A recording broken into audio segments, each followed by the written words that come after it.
sampai di air mata yang ada di dusun Kalauli. Air mata ini sudah nih, air matanya nih, batu air mata ini sudah dilindungi. Di sini tertanda mahasiswa KKN. Oke, berapa nih? Oke, 17 2 90 91 Bupati sudah dibuat seperti ini, jadi sudah terlindungi. Nah, seperti ini kita tidak bisa turun karena sudah dipagar, kita tidak bisa turun ke bawah.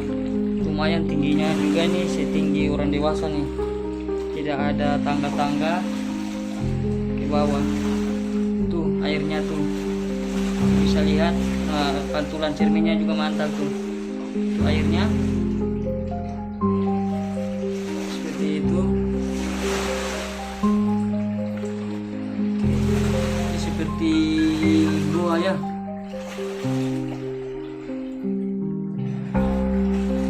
Mungkin ada air menetes, disebut mungkin air mata.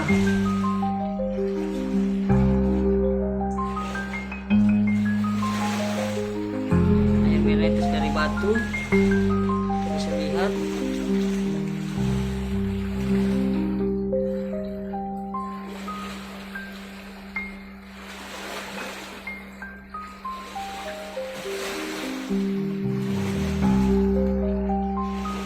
Oke guys,